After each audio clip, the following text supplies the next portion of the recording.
Bienvenidos, exploradores de los dogmas rotos y los cielos prohibidos. Acomódense en la penumbra y preparen su espíritu para un viaje a un lugar donde la fe no movió montañas, sino que las vació.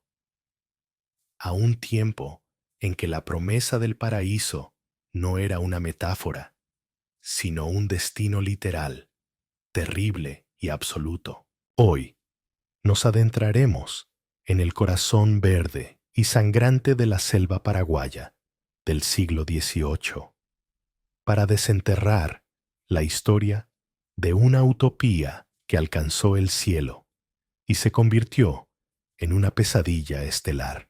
En las profundidades de la selva subtropical, que se extiende como una alfombra sin fin entre los ríos Paraná y Uruguay, existen unas ruinas que no aparecen en la mayoría de los mapas turísticos de las famosas misiones jesuíticas. Son los restos de la reducción de San Ignacio Celeste. La historia oficial, la que se encuentra en los legajos polvorientos del Archivo General de Indias en Sevilla y en los anales de la historia paraguaya, es breve, trágica y, sobre todo, conveniente. Nos cuenta que San Ignacio Celeste fue una de las últimas y más prósperas reducciones guaraníes, fundada a mediados del siglo XVIII. Una comunidad modelo de fe y productividad, y que su final fue abrupto y sangriento.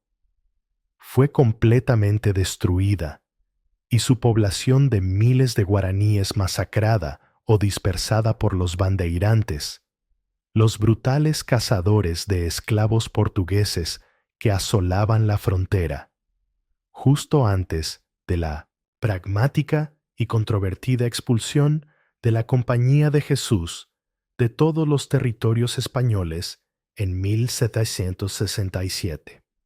Una mentira monumental, fabricada y mantenida con un celo inusitado para ocultar una verdad tan increíble, tan teológicamente peligrosa, que tanto la corona española como el mismísimo Vaticano acordaron borrarla de la historia, quemando informes y alterando mapas. La verdad comenzó a resurgir hace apenas unos años, con la construcción del Observatorio Austral Profundo, un proyecto astronómico internacional de última generación. Un ojo de cíclope de la ciencia moderna, construido precisamente sobre esas ruinas olvidadas debido a la excepcional oscuridad y claridad de sus cielos.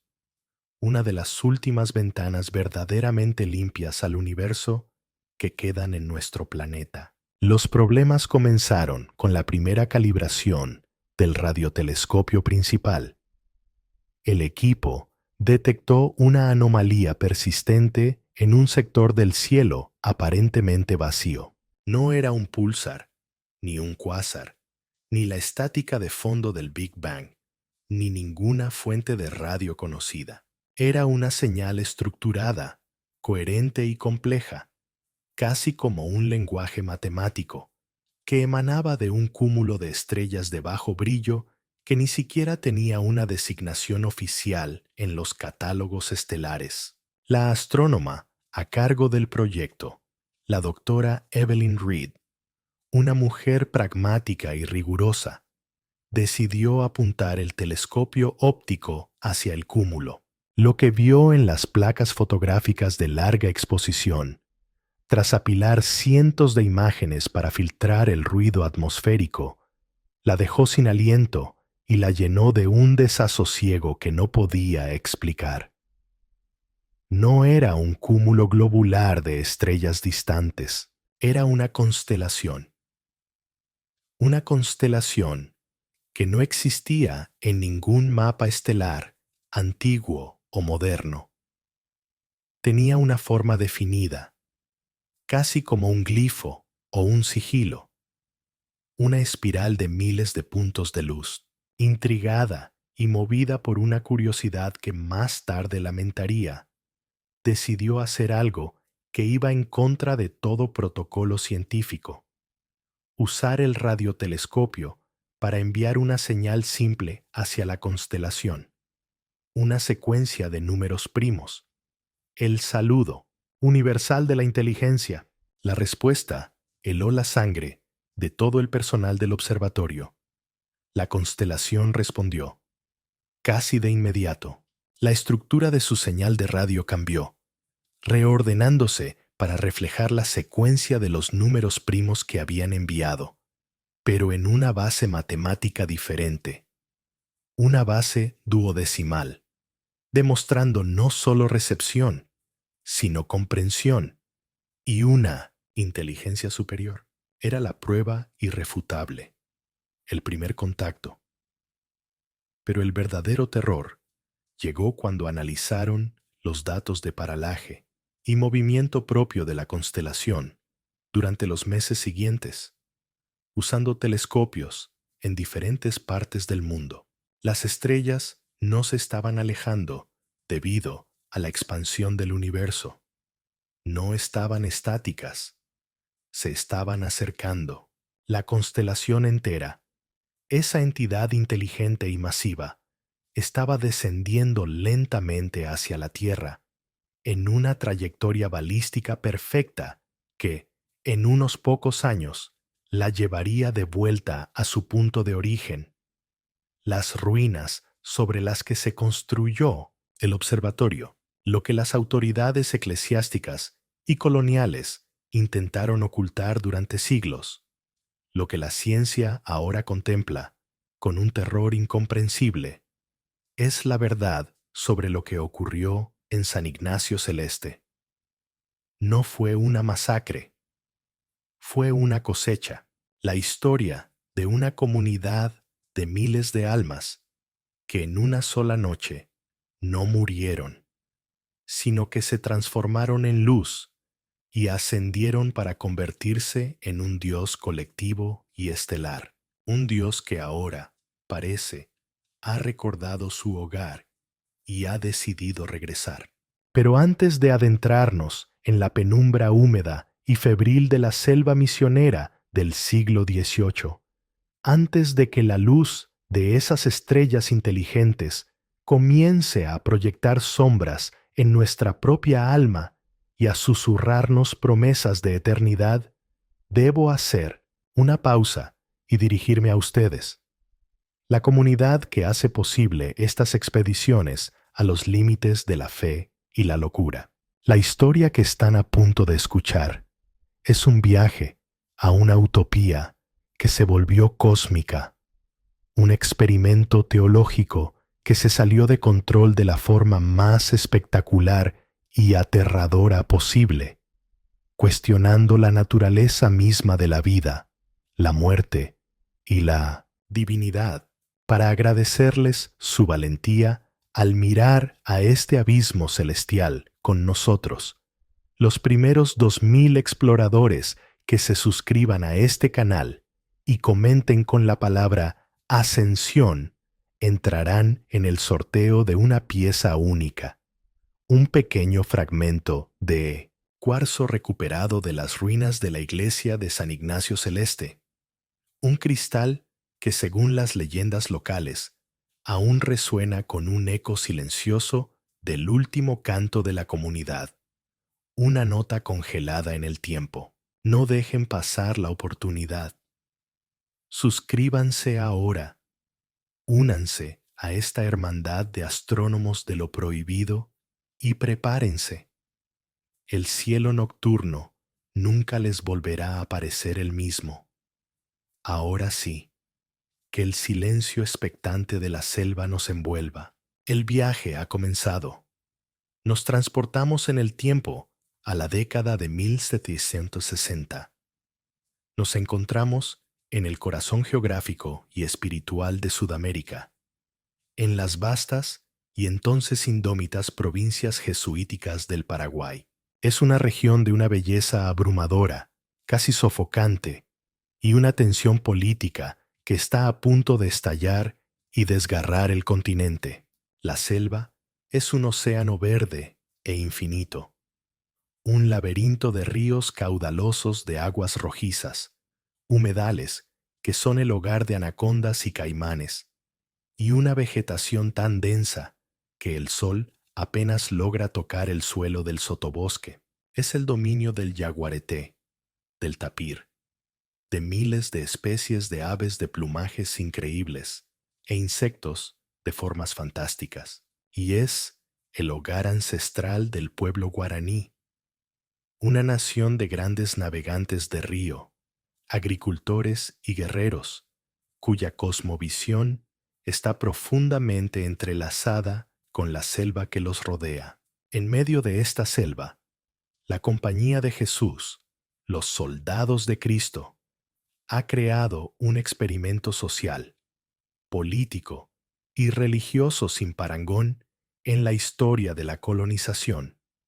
Las reducciones. Eran 30 pueblos misión, magníficamente organizados, que albergaban a más de 100.000 guaraníes, estructurados por los jesuitas en una especie de teocracia comunista y benévola. En las reducciones, los guaraníes estaban, en teoría, protegidos de la brutal esclavitud a la que los sometían los encomenderos españoles de Asunción y los bandeirantes portugueses de Sao Paulo. Gozaban de sus propias tierras comunales, producían yerba mate, algodón, tabaco y maderas preciosas, y desarrollaron bajo la tutela jesuita un arte barroco guaraní único, una fusión asombrosa de la estética europea y la sensibilidad nativa, con una música sacra y una arquitectura que no se parecían a nada en el mundo. Eran, en muchos sentidos, una utopía, un reino de Dios en la tierra, aislado en medio de un continente brutal y codicioso. Pero esta utopía tenía un precio, y estaba a punto de pagarlo. El inmenso poder económico y la independencia casi total de los jesuitas habían despertado la envidia, el recelo y la hostilidad de las coronas de España y Portugal.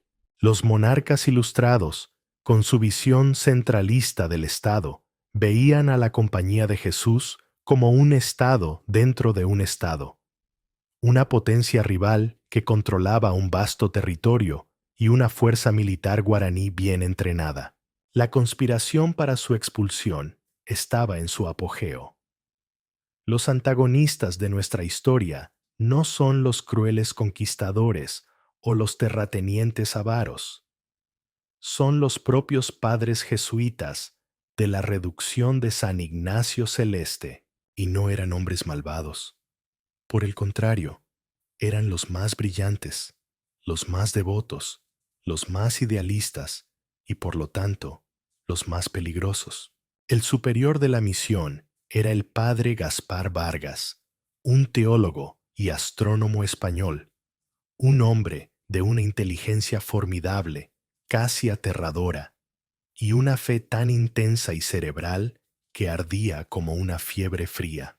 A su lado estaba el padre Mateo Ricci, apodado el Joven para diferenciarlo del famoso misionero en China. Era un músico y arquitecto italiano, un genio obsesionado con encontrar la armonía de las esferas de Pitágoras, la música divina que, según él, regía el universo, y creía que podía replicarla a través de las matemáticas y el contrapunto musical. Y finalmente, el eslabón clave, el hermano Iurá, un guaraní que había crecido en la misión, había mostrado un talento excepcional y se había convertido en el primer jesuita de su pueblo. Era un hombre que servía de puente entre dos mundos, pero cuya alma estaba perpetuamente dividida por la lealtad a su nueva fe y el amor profundo por las creencias ancestrales de su pueblo. Estos hombres no buscaban oro ni poder terrenal, buscaban algo mucho más grande, algo absoluto. Soñaban con crear en San Ignacio Celeste no solo una comunidad cristiana perfecta, sino la encarnación literal del reino de Dios en la tierra. Una comunidad de santos vivos listos para la parucía, la segunda venida de Cristo. Su piedad era genuina, su dedicación a los guaraníes, innegable. Pero su fe estaba teñida de una soberbia intelectual y un misticismo peligroso y heterodoxo. Creían que, a través de la razón, la música, la liturgia y la ciencia podían desentrañar los secretos más profundos de la creación y acelerar el plan divino. Su error fatal, su pecado de soberbia, fue creer que la cosmovisión guaraní no era una religión a la que suplantar, sino un conjunto de conocimientos primitivos, pero potentes sobre la naturaleza del mundo y del alma. Conocimientos que ellos, con su superioridad intelectual europea y su teología verdadera, podían purificar, perfeccionar y usar para sus propios y grandiosos fines sagrados. Estudiaban la lengua guaraní no solo para predicar el Evangelio, sino para entender su estructura profunda, su visión del mundo. Y en esa visión del mundo encontraron un concepto que los fascinaría, los obsesionaría y finalmente los llevaría a la gloria y a la condenación. La búsqueda de la Ibi Maraney, la tierra sin mal, un lugar mítico donde los hombres podrían escapar del sufrimiento, la vejez y la muerte, y la creencia, aún más radical, de que, bajo ciertas condiciones rituales, el cuerpo humano podía trascender su naturaleza carnal y convertirse en tesape, en luz pura. El incidente que desvió el destino de San Ignacio Celeste de una utopía terrenal a una anomalía cósmica no fue un evento violento o un pacto demoníaco, sino un descubrimiento teológico, una revelación nacida de las dificultades de la traducción y del choque de dos visiones del mundo. El padre Gaspar Vargas, en su afán por crear un catecismo guaraní perfecto, una obra que fuera la cumbre de la inculturación jesuítica, se enfrentaba a un desafío conceptual inmenso. ¿Cómo explicar la idea cristiana de la ascensión del alma? El concepto de una separación entre el espíritu inmortal y el cuerpo mortal, y el viaje del primero a un plano celestial y etéreo, era completamente ajeno al pensamiento guaraní. Para ellos, el alma, ñe-e, y el cuerpo estaban intrínsecamente unidos, y el más allá no era un cielo abstracto, sino un lugar físico, la mítica tierra sin mal, a la que se podía llegar caminando, en una peregrinación que duraba toda la vida. Frustrado por la incapacidad de encontrar una metáfora adecuada, Vargas intensificó sus diálogos con los ancianos más sabios de la reducción, los Caray, los antiguos líderes espirituales guaraníes, ahora convertidos en respetados consejeros de la comunidad cristiana. Uno de ellos, un hombre de una edad incalculable llamado Ñanderú, que recordaba los tiempos anteriores a la llegada de los jesuitas, finalmente, tras semanas de conversaciones filosóficas, le reveló un secreto guardado con celo. Le habló de un estado, no de un lugar, un estado de perfección al que llamaban Aguille. No era la tierra sin mal, que era un destino para el pueblo, sino algo mucho más profundo y personal, reservado para los más grandes chamanes y profetas. Era un estado de gracia total, un punto de equilibrio perfecto con el universo, en el que una persona, a través de una vida de rectitud, ayuno, meditación y una danza ritual específica, podía alcanzar un punto en el que su cuerpo dejaba de ser carne y se convertía en tesape, en luz pura. No era una metáfora poética. Según el anciano, era una transmutación física. Le contó a Vargas que, en tiempos antiguos, los más grandes caray no morían, sino que se iban en luz durante una ceremonia sagrada, dejando tras de sí solo el olor a flores quemadas. Vargas, al principio, desestimó la historia como una hermosa pero primitiva alegoría pagana de la santidad, similar a las historias de la transfiguración de Cristo o la asunción de Elías. Sin embargo, la idea, como una semilla tenaz, se anidó en su mente. ¿Y si no era una metáfora? ¿Y si los guaraníes, en su inocencia precristiana, habían descubierto una ley de la naturaleza espiritual, una posibilidad física del cuerpo humano que la teología europea, con su dualismo platónico, había pasado por alto? La idea era profundamente herética, pero también irresistiblemente seductora para un hombre que buscaba la prueba definitiva de lo divino en lo material.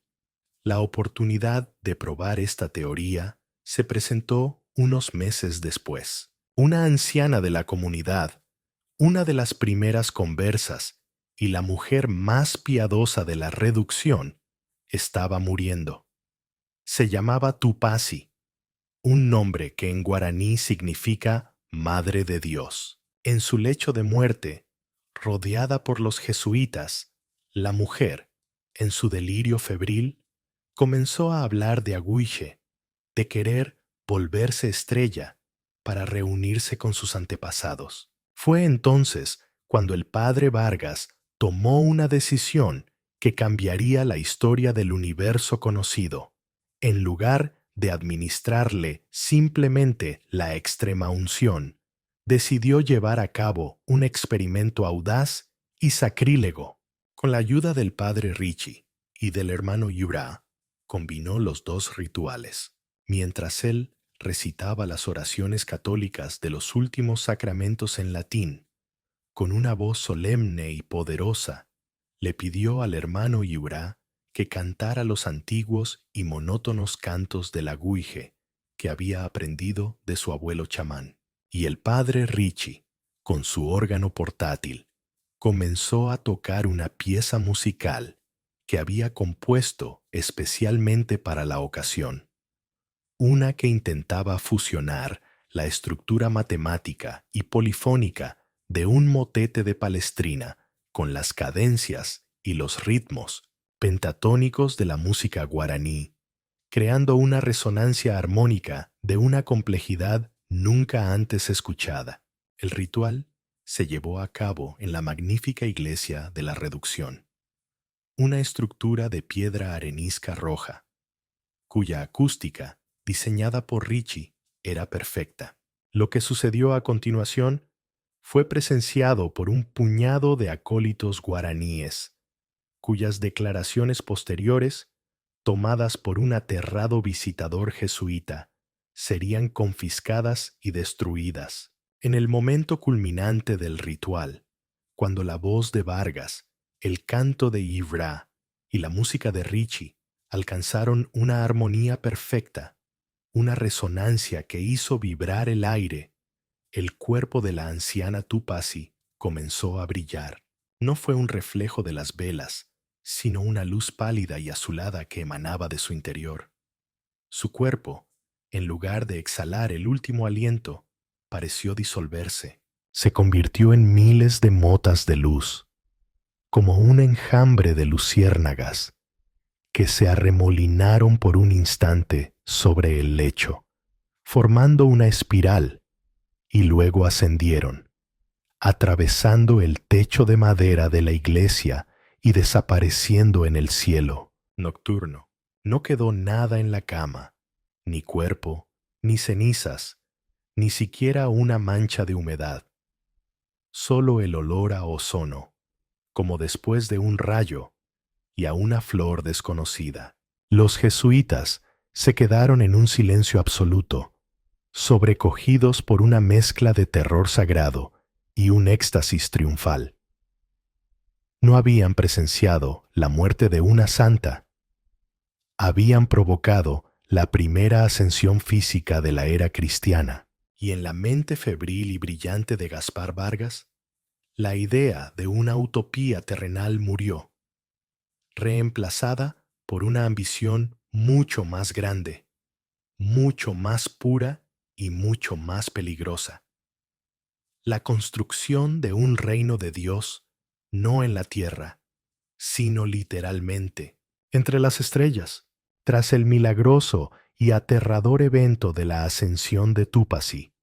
La reducción de San Ignacio Celeste se transformó por completo, convirtiéndose en algo que el mundo no había visto nunca. Lo que antes era un experimento social y religioso, se convirtió en un laboratorio de teurgia, física espiritual y música sagrada. Los padres jesuitas, liderados por la creciente y febril obsesión de Gaspar Vargas, se dedicaron en cuerpo y alma a comprender, replicar y, en su soberbia, perfeccionar el ritual de la transmutación. Vargas, en su diario, ya no hablaba de fe, sino de ciencia divina.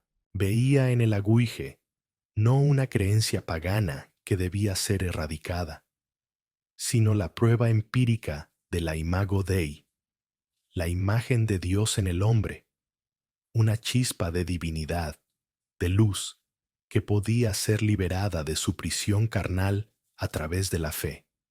Sí, pero también a través de la técnica correcta, de la fórmula precisa. El padre Ricci, el músico, se obsesionó con encontrar la frecuencia de la resonancia del alma, la combinación perfecta de armonías gregorianas, cantos guaraníes y principios matemáticos que pudiera facilitar la transición, hacerla más eficiente y menos aleatoria. Pasaba días y noches en el gran órgano de la iglesia que él mismo había construido, componiendo complejas fugas y motetes que incorporaban los ritmos pentatónicos y las microtonalidades de la música nativa. La Iglesia de la Reducción, con su acústica excepcional y sus proporciones basadas en la sección áurea, se convirtió en su laboratorio sónico, un gigantesco instrumento musical diseñado para hacer vibrar las almas. El hermano Iurá, por su parte, se convirtió en el eslabón indispensable y, a la vez, en la figura más trágica de esta historia, atrapado entre su lealtad a la compañía de Jesús y las tradiciones de su pueblo.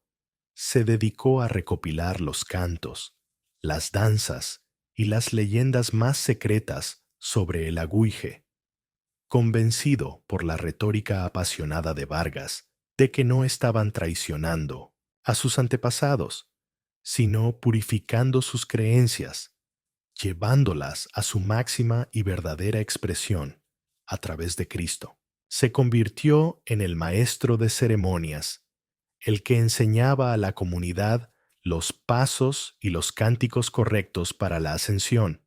Los jesuitas comenzaron a realizar más ascensiones, siempre de forma voluntaria, al menos al principio. Se ofrecían los ancianos que sentían que su vida llegaba a su fin, los enfermos terminales que veían en la transmutación una cura definitiva y gloriosa, y sobre todo, los más devotos, una nueva élite espiritual que anhelaba una unión mística y literal con Dios.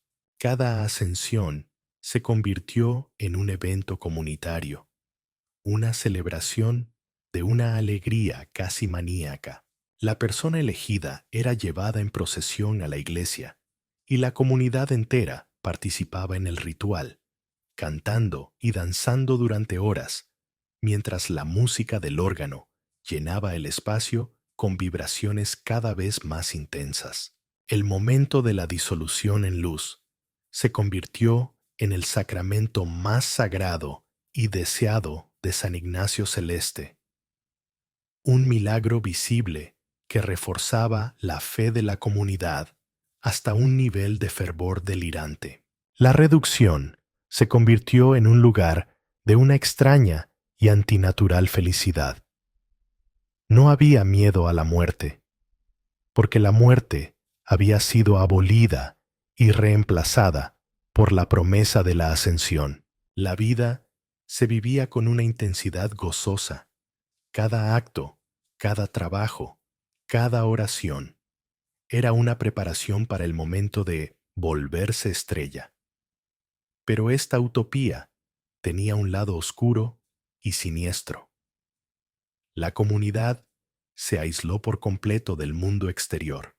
Dejaron de comerciar con otras reducciones y con los colonos españoles.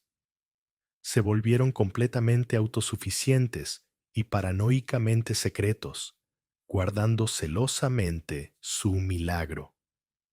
Y la población, aunque feliz, comenzó a disminuir a un ritmo alarmante. Cientos de personas ascendieron en el transcurso de unos pocos años. Los rumores comenzaron a extenderse por la selva como una enredadera venenosa. Los guaraníes de otras reduraciones que tenían parientes en San Ignacio Celeste y que iban a visitarlos, regresaban con historias extrañas e inquietantes. Hablaban de una comunidad de locos sonrientes, de una alegría que no parecía humana, de parientes y amigos que ya no estaban, y de los que nadie quería hablar, diciendo simplemente que se habían ido a la casa del Padre, o que ahora eran luceros en el cielo. Los bandeirantes portugueses que se aventuraban cerca de la zona para cazar esclavos regresaban con las manos vacías y visiblemente aterrorizados, no por la resistencia armada de los guaraníes, que era legendaria, sino por algo mucho más extraño e intangible. Hablaban de una luz mala en el cielo nocturno sobre la reducción, una nueva constelación que no reconocían y que parecía observarlos. Y hablaban de una música extraña que a veces se oía en el viento, una música que no asustaba, sino que seducía, provocándoles una profunda melancolía y el deseo de abandonar las armas, de dejarlo todo y simplemente caminar hacia la selva para no volver jamás. Los pocos comerciantes españoles que aún llegaban a los límites de su territorio hablaban de una comunidad próspera, pero embrujada. Describían el olor particular que a veces emanaba de la reducción, un olor que no era de incienso ni de flores, sino un olor a ozono, como el que queda después de una fuerte tormenta eléctrica, un olor limpio, metálico y antinatural. Hablaban de un silencio particular durante el día, como si la propia y bulliciosa selva, los monos aulladores, los guacamayos, los insectos, se callara en las cercanías de la misión. Y por la noche describían el fenómeno más extraño de todos, la luz que salía de la iglesia durante los rituales nocturnos. No era la luz cálida y parpadeante de las velas. Era una luz fría, azulada y pulsante, que iluminaba las nubes desde abajo, como si un trozo de cielo nocturno hubiera caído dentro del edificio. Las autoridades coloniales en Asunción y Buenos Aires, completamente absorbidas por sus propias crisis políticas y la inminente y compleja expulsión de los jesuitas, ignoraron estos informes, catalogándolos como las típicas exageraciones y supersticiones de la frontera. Veían en los registros económicos de San Ignacio Celeste una reducción modelo, productiva y pacífica. No podían imaginar que su productividad se debía a una moral de trabajo febril para alcanzar la perfección necesaria para la ascensión, y su paz a la ausencia total de miedo a la muerte. el horror crecía, no a través de la violencia, el crimen o el miedo, sino a través de un éxtasis místico colectivo y una promesa de divinidad que estaba vaciando lentamente la tierra para poblar el cielo. El experimento teológico cósmico de San Ignacio Celeste, aislado en el corazón de la selva y protegido por su propio y extraño poder, era tan radical y tan secreto que podría haber culminado en su totalidad sin que el mundo exterior se enterara jamás de su existencia, dejando tras de sí solo unas ruinas inexplicables y una leyenda local. Sin embargo, las tensiones políticas que recorrían el Imperio español y que llevarían a la supresión de la Compañía de Jesús en 1767 precipitaron la intervención, un choque inevitable entre la razón de Estado y la locura divina. La corona española, bajo el rey ilustrado Carlos III, y la corona portuguesa veían a las reducciones jesuíticas no como un paraíso cristiano, sino como un imperio teocrático y peligrosamente autónomo que desafiaba su autoridad y controlaba un inmenso poder económico y militar. Antes de decretar la expulsión final, el gobernador español de Asunción, un hombre pragmático y desconfiado, presionado por las directivas de la Corte de Madrid, decidió enviar un inspector a las reducciones más remotas y poderosas de la frontera. Su misión era evaluar sus recursos, su capacidad militar y, sobre todo, encontrar cualquier evidencia de deslealtad, contrabando o herejía que pudiera justificar la drástica medida que se planeaba en secreto. Para la misión, a la especialmente aislada y enigmática San Ignacio Celeste, de la que llegaban los informes más extraños, no eligió a un clérigo de otra orden, que podría ser fácilmente influenciado por la superioridad intelectual de los jesuitas, ni a un simple oficial del ejército. Eligió a un hombre que era la encarnación de la nueva era de la Ilustración borbónica, un hombre del nuevo mundo que se estaba gestando, el capitán Álvaro de Ordaz. Ordaz era un ingeniero militar y cartógrafo, un hombre de unos 40 años, de mente pragmática, rigurosa y completamente secular. Formado en la prestigiosa Real Academia Militar de Matemáticas de Barcelona, era un hombre que creía en la geometría, la física, la lógica y los hechos verificables por encima de todo. Su visión del mundo estaba compuesta por ángulos, distancias, fortificaciones, balística y logística. Para él, la religión era, en el mejor de los casos, una herramienta necesaria para el control social de las masas. En el peor, una fuente de superstición, ignorancia y caos que se oponía al progreso.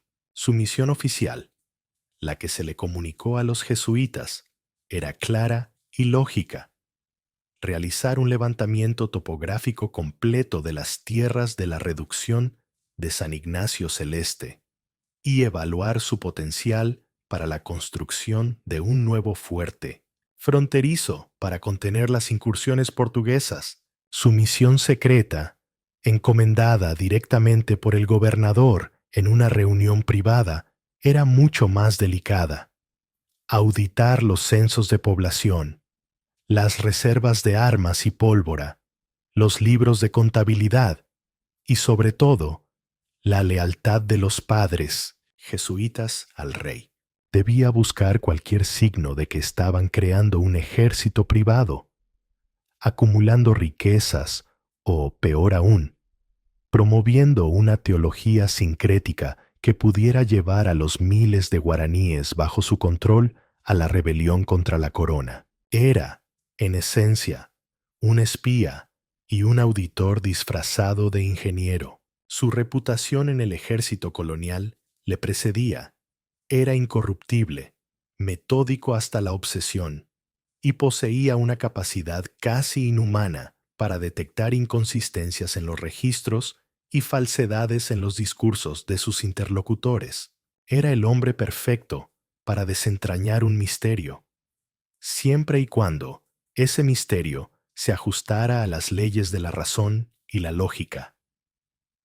Era el peor hombre posible para enfrentarse a un horror que había trascendido esas leyes y las había reescrito. Ordaz y su pequeño destacamento de 20 soldados se adentraron en la selva, llevando consigo teodolitos, cadenas de agrimensor y una visión del mundo cartesiana y ordenada que estaba a punto de ser irrevocablemente destrozada por una locura mucho más antigua y grandiosa.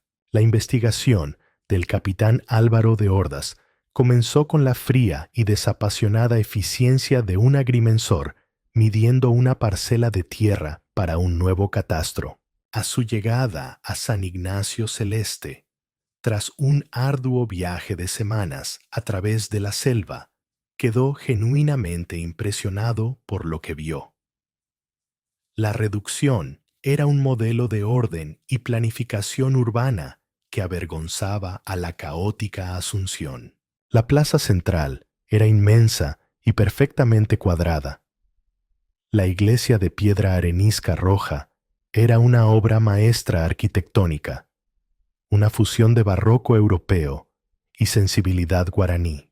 Los talleres de carpintería, herrería y tejido estaban impecablemente organizados, y los campos de cultivo que se extendían alrededor del pueblo eran de una productividad asombrosa. Sin embargo, desde el primer día, sintió una profunda e inexplicable inquietud, una disonancia entre lo que veía y lo que sentía. La gente, los miles de guaraníes que habitaban la reducción, se movían con una calma, una disciplina y una alegría que no eran naturales. No era la alegría ruidosa y caótica de un pueblo vivo. Era una serenidad beatífica, casi sonámbula, una felicidad que parecía provenir de una certeza interior absoluta. Sus ojos tenían un brillo extraño, una mirada lejana, como si estuvieran viendo algo que no estaba allí. No había disputas, no había crímenes, no había llantos de niños. Era una paz perfecta y, por lo tanto, profundamente sospechosa y antinatural. Su encuentro con los 3 jesuitas al mando de la misión no hizo más que confirmar sus recelos. El padre Gaspar Vargas lo recibió con una cortesía exquisita, pero distante, la de un rey recibiendo a un embajador de un reino menor. Era un hombre cuya mente parecía estar en 2 lugares a la vez. Uno, manteniendo una conversación educada con él, y otro, en algún plano teológico incomprensible. El padre Mateo Ricci era un torbellino de energía creativa, un genio que le mostró sus diseños y su música, pero su conversación volvía siempre a la música de las esferas y a la resonancia armónica del alma, conceptos que a Ordaz, un hombre de Montsensendey, ciencia, le sonaban a pura charlatanería mística, y el hermano Iurá, el jesuita guaraní, lo evitaba, su rostro una máscara de conflicto, sus ojos llenos de un profundo dolor oculto que no lograba disimular con su sonrisa devota. Ordaz se dedicó a su trabajo oficial, mapeando el terreno durante el día, pero por las noches se encerraba en los aposentos que le habían asignado y se dedicaba a su verdadera misión: estudiar los libros de registro que le habían proporcionado los jesuitas, y fue allí, en la fría y ordenada caligrafía de los libros, donde encontró la primera inconsistencia grave, una que desafiaba toda lógica demográfica y humana. Comparó los registros de nacimientos, que eran numerosos y estaban meticulosamente anotados, con los registros de defunciones, y descubrió que, según los libros, en los últimos 5 años, en una comunidad de casi 4.000 personas, nadie había muerto. Ni un solo niño, ni un solo anciano, ni una sola víctima de enfermedad o accidente. Era una imposibilidad estadística, un milagro que olía a fraude. Confrontó al padre Vargas con este hecho. El jesuita, sin perder la calma, con una sonrisa serena, le explicó que por la gracia de Dios y un régimen de vida saludable, trabajo pío y armonía comunitaria, habían logrado erradicar la mortalidad prematura, y que los ancianos, al sentir que su fin natural se acercaba, se retiraban voluntariamente a una casa de meditación en la selva para morir en paz, en comunión con la naturaleza, y que por respeto a su deseo de humildad no se registraban sus muertes de la forma convencional. La explicación era teológicamente hermosa, pero no convenció a la mente pragmática de Ordaz. Decidió investigar por su cuenta. Comenzó a hablar con los guaraníes, pero sus respuestas eran evasivas y siempre terminaban con sonrisas beatíficas y referencias a la próxima gran fiesta y al viaje a la casa del Padre. La clave le llegó de una fuente inesperada. Uno de sus soldados, un mestizo que había entablado amistad con un viejo carpintero guaraní a través del intercambio de tabaco, le informó de que el anciano quería hablar con él en secreto. Ordaz se reunió con el carpintero, un hombre llamado Aracae, en un secadero de yerba mate a medianoche.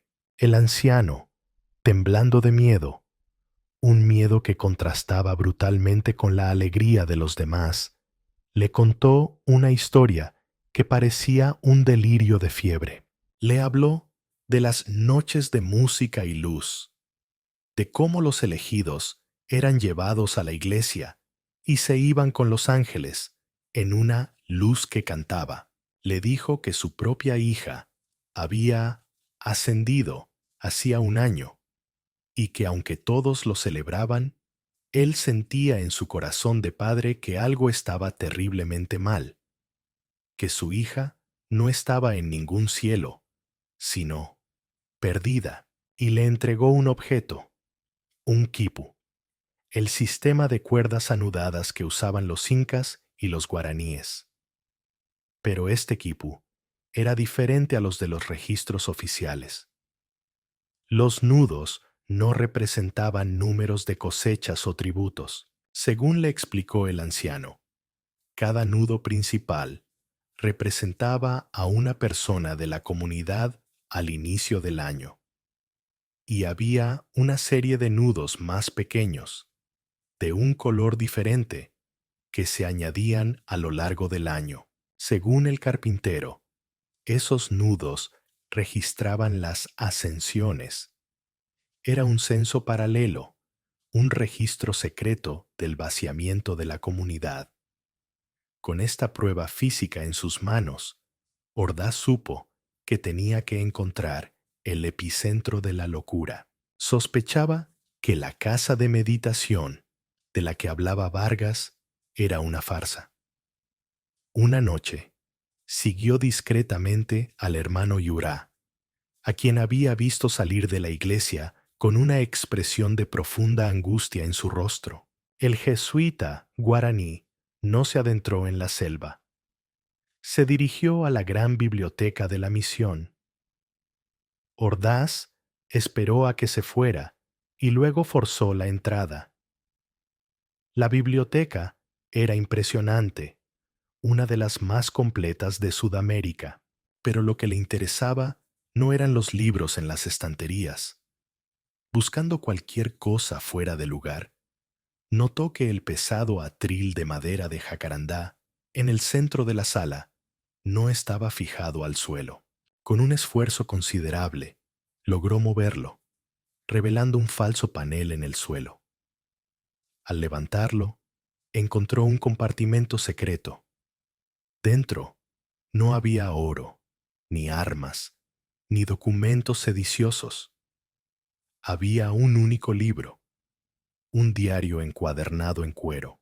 Era el diario personal y teológico de Gaspar Vargas. Y lo que Ordaz leyó esa noche, a la luz de una vela, mientras los sonidos familiares de la selva parecían extrañamente distantes y ajenos, destrozó para siempre su visión racional y ordenada del universo.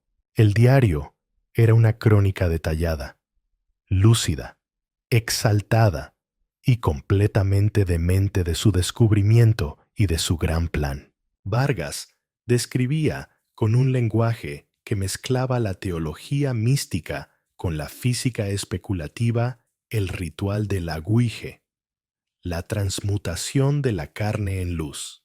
Describía sus experimentos para mejorarlo, combinando la liturgia católica, la música de Ricci y los cantos de Iurá para crear una resonancia armónica que pudiera desacoplar el espíritu de la materia, y revelaba su plan final, su obra maestra de teología y locura. No planeaba simplemente ayudar a los individuos a ascender. Planeaba la ascensión colectiva de toda la reducción. Su objetivo era crear, literalmente, el reino de Dios en el cielo, una constelación consciente formada por las almas de toda su comunidad, un faro de fe que brillaría sobre el mundo hasta el juicio final. En la última página había una fecha y una nota sobre una inminente alineación planetaria entre Júpiter y Saturno, que según sus cálculos astronómicos, crearía las condiciones cósmicas perfectas para la gran ascensión. La fecha era la noche siguiente. Fue entonces cuando Álvaro de Ordaz tuvo su momento de revelación. No se enfrentaba a rebeldes ni a herejes en el sentido tradicional. Se enfrentaba a un científico loco, a un teólogo que había cruzado la frontera entre la fe y la física, un Moisés que no iba a separar las aguas, sino a intentar llevar a su pueblo a una tierra prometida en el cielo, vaciando un trozo del mundo en el proceso, con el diario de Gaspar Vargas en su poder, una prueba de una locura tan monumental y tan bien razonada que dudaba que alguien en el mundo pudiera creerla. El capitán Álvaro de Ordaz se enfrentó a una decisión imposible. Podía intentar huir con su destacamento y llevar el diario a Asunción, pero sabía que no llegaría a tiempo.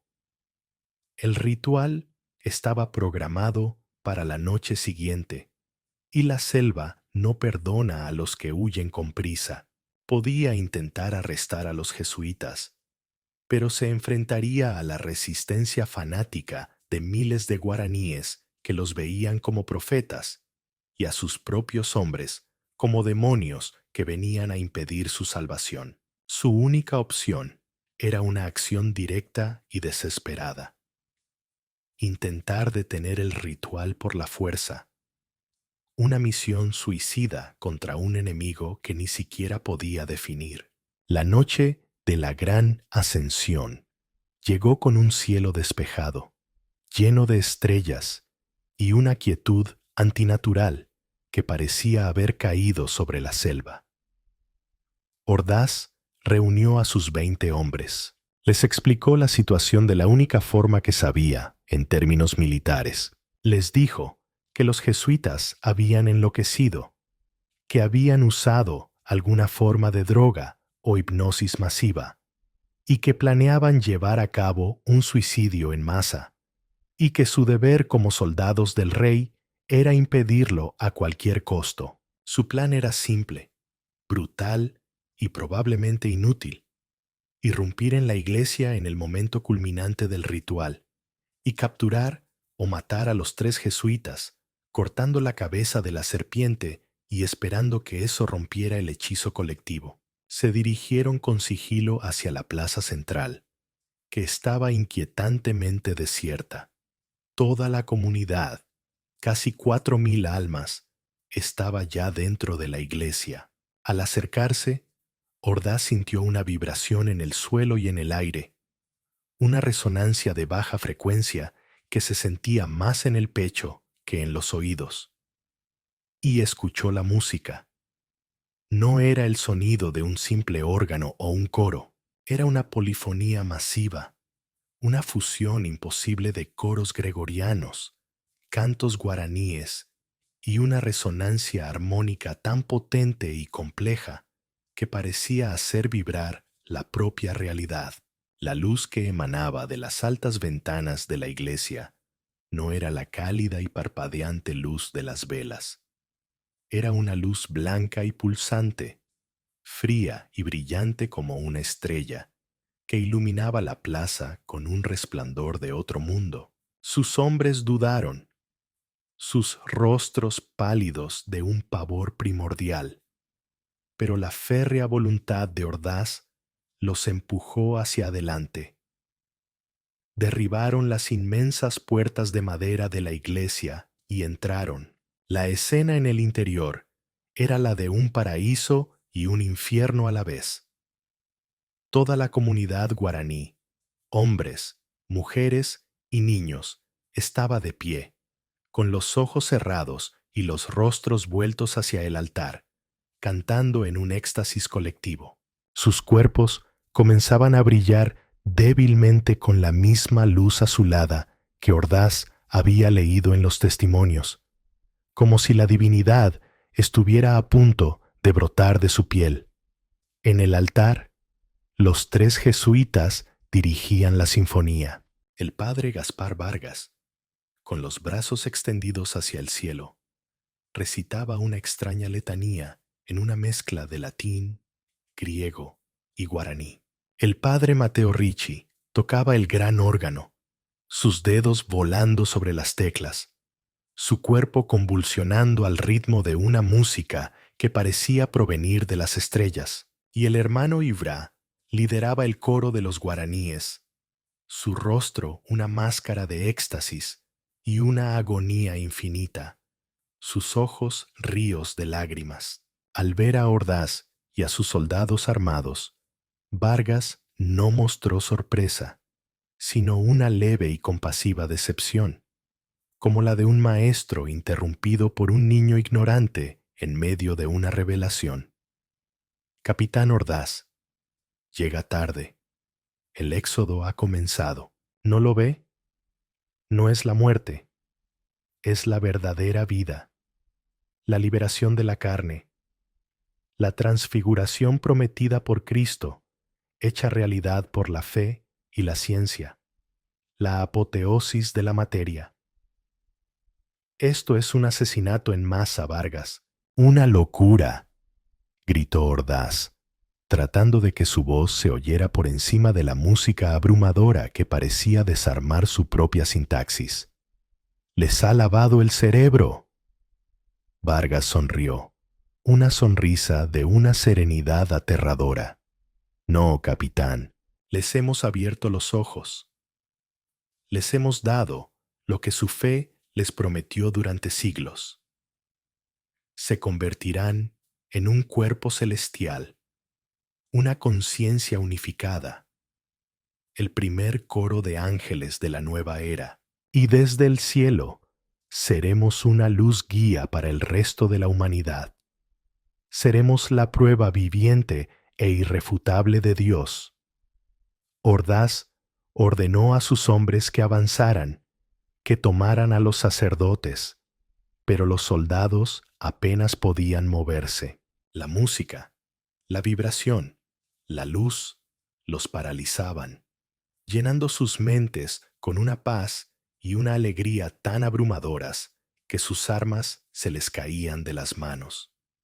Varios de ellos cayeron de rodillas, con los ojos llenos de lágrimas, sonriendo extasiados. Ordaz Gracias a su mente disciplinada, su falta de fe y quizás su pura obstinación, era el único que podía resistir, aunque sentía que su propia conciencia se disolvía, que su individualidad se perdía en esa marea de éxtasis colectivo.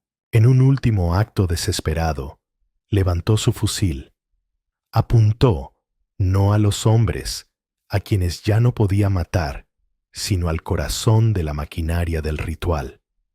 El gigantesco y magnífico órgano, la fuente de la resonancia, disparó una y otra vez contra los tubos de plomo, contra el vientre de la bestia musical. Los disparos del fusil del capitán Ordaz, un sonido de violencia, caos y discordia en medio de una sinfonía de armonía celestial, no detuvieron el ritual. Fue como arrojar una piedra a un tsunami para intentar cambiar su curso. La energía acumulada en la iglesia era ya demasiada. El proceso había alcanzado un punto de no retorno, una reacción en cadena teológica. Los tubos del órgano se abollaron y se rompieron, emitiendo un gemido disonante, una nota rota que se introdujo en la perfecta polifonía de la ascensión. La música no se detuvo, pero su armonía se quebró. Y esa pequeña imperfección, esa nota de caos introducida en el último segundo, tuvo consecuencias catastróficas. El proceso, que según el diario de Vargas debía ser una ascensión suave, individual y controlada, se volvió caótico y violento. La luz que emanaba de los cuerpos de los guaraníes y los jesuitas se intensificó de forma cegadora, cambiando de un azul sereno a un blanco incandescente. La música se convirtió en un único sonido ensordecedor, un crescendo que parecía a punto de rasgar el velo de la realidad, un sonido que era a la vez todas las notas y ninguna. Ordaz, protegido parcialmente por una gruesa columna de piedra, vio con un horror que su mente apenas podía procesar cómo los cuerpos de las 4.000 personas comenzaban a perder su forma humana. No se disolvieron en motas de luz, como había ocurrido con la anciana. La energía era demasiada, el proceso demasiado rápido y contaminado por la disonancia. Se estiraron, se deformaron, se convirtieron en cintas de luz pura, en filamentos de energía consciente que gritaban en un silencio que era más terrible que cualquier sonido. Y luego, con una fuerza de succión inimaginable, como si un agujero negro se hubiera abierto en el centro de la iglesia, todos esos filamentos de luz, las almas de una comunidad entera, convergieron en el centro de la nave, fusionándose en una única esfera de luz blanca y ardiente, densa como una estrella de neutrones. La esfera flotó en el aire por un instante, un sol en miniatura que absorbía toda la luz y el sonido a su alrededor, y luego, con la fuerza de un cañonazo silencioso, atravesó el techo abovedado de la iglesia y se disparó hacia el cielo nocturno, dejando tras de sí un vacío perfecto y un olor a ozono. El éxodo se había completado. Ordaz quedó solo, de pie en una iglesia repentinamente silenciosa y vacía, con sus 20 soldados arrodillados en el suelo, llorando, riendo o en un estado catatónico del que nunca se recuperarían. La liberación masiva de energía, sin embargo, tuvo consecuencias físicas devastadoras. El suelo bajo la iglesia, el punto de anclaje de la ascensión, se fracturó. Un terremoto localizado, nacido del desgarro entre las dimensiones, sacudió la reducción hasta sus cimientos. Las paredes de la magnífica iglesia, debilitadas por la onda de choque, se derrumbaron hacia adentro. Los edificios de la plaza se agrietaron y se hundieron. En cuestión de minutos, la próspera utopía de San Ignacio Celeste quedó reducida a un montón de ruinas humeantes. La historia oficial, redactada meses después por una comisión de investigación española enviada desde Buenos Aires, fue fácil de construir, ya que los pocos testigos estaban locos. Un ataque sorpresa de una fuerza masiva de bandeirantes portugueses, combinado con un desafortunado terremoto, un fenómeno no infrecuente en la región, había aniquilado la reducción. Era una explicación plausible, trágica y, sobre todo, políticamente conveniente, ya que aceleró la justificación para la expulsión de los jesuitas de todo el continente, acusados de no poder proteger a sus neófitos de las amenazas externas. El capitán Álvaro de Ordaz sobrevivió, pero su mente quedó irrevocablemente dañada. Fue encontrado días después por una patrulla, vagando por la selva, deshidratado, febril y balbuceando sobre estrellas vivientes y una canción que podía desatar el alma. Su testimonio y el diario de Vargas que aún llevaba consigo fueron considerados el delirio de un hombre que había perdido la razón por el horror de la masacre que había presenciado. Fue relevado de su mando, declarado incapacitado por fiebre cerebral y enviado de vuelta a España, donde pasó el resto de sus días en un sanatorio militar cerca de Cádiz, llenando cuadernos con ecuaciones de cosmología que mezclaban la física de Newton con una teología mística y aterradora, hablando de una conciencia estelar que nos observaba. Su informe oficial fue enterrado en el Archivo General de Indias en Sevilla, en la sección de Asuntos Secretos y Delirantes. Una copia, junto con el diario original de Vargas, fue enviada por canales jesuitas al Vaticano, donde desapareció en las profundidades de sus archivos secretos, un testimonio más de los horrores que el mundo no estaba preparado para conocer. La verdad sobre la reducción que se convirtió en estrella fue sellada, borrada y olvidada. Los años se convirtieron en siglos. La selva, implacable, reclamó las ruinas de San Ignacio Celeste. Los árboles crecieron entre las piedras rotas de la iglesia, y las lianas cubrieron los muros de los talleres vacíos, convirtiendo la utopía de Vargas en un montículo verde más en la inmensidad de la selva. La historia de la masacre se convirtió en un hecho aceptado por los historiadores, un ejemplo más de la brutalidad de la era colonial. Y en el cielo, la nueva constelación, una mancha de luz débil e insignificante, invisible para los telescopios de la época y desconocida para los astrónomos del hemisferio norte, permaneció. Se convirtió en un dios durmiente, una conciencia colectiva formada por las almas fusionadas de 4000 seres, flotando en el vacío del espacio, quizás soñando sueños de luz y música, quizás esperando, olvidada por el mundo que había abandonado. Pero el universo tiene una larga memoria, y la tecnología humana, en su curiosidad insaciable, finalmente la encontró. Volvamos a nuestro tiempo, al Observatorio Austral Profundo. La doctora Evelyn Reed y su equipo se encuentran en una situación imposible, una cuarentena científica y espiritual. Saben que han hecho el descubrimiento más importante de la historia de la humanidad: la existencia de una forma de vida extraterrestre, o más bien extradimensional, inteligente y masiva. Pero no pueden contarlo. Cualquier intento de hacer pública su investigación es bloqueado por las agencias gubernamentales de varios países y por una comisión de supervisión del Observatorio Vaticano, cuyos miembros aparecieron en el lugar días después de la primera comunicación con la constelación, citando antiguos tratados y protocolos secretos sobre el primer contacto. Están atrapados, convertidos en los carceleros de un secreto que podría cambiar el curso de la historia humana, obligados a estudiar en silencio a la entidad que han despertado.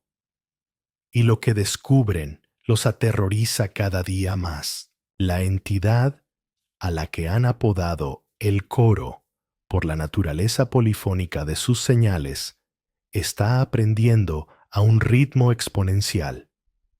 Ya no solo responde a sus señales, sino que las anticipa. Ha comenzado a enviarles información de forma proactiva, no solo matemática, sino imágenes, patrones complejos que parecen fragmentos de música barroca, diseños arquitectónicos de iglesias que nunca existieron, y a veces, en los datos, aparecen rostros humanos, fugaces y fantasmales. Es como si la memoria colectiva de la reducción estuviera despertando, recordando lo que fue, y su descenso se acelera.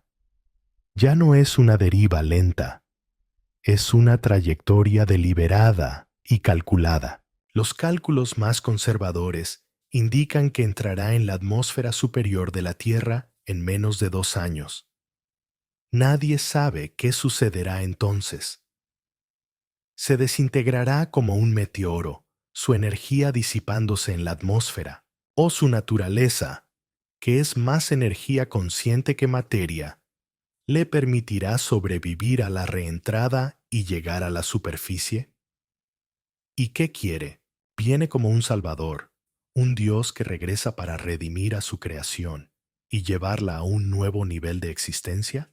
¿O viene como una entidad hambrienta, ansiosa por expandirse, por cosechar más almas para añadirlas a su coro celestial, considerando a la humanidad actual como una nueva congregación lista para la ascensión? La historia de San Ignacio Celeste no terminó en 1767. Fue solo el prólogo. Y ahora, la humanidad, sin saberlo, se enfrenta a la pregunta teológica más aterradora de todas.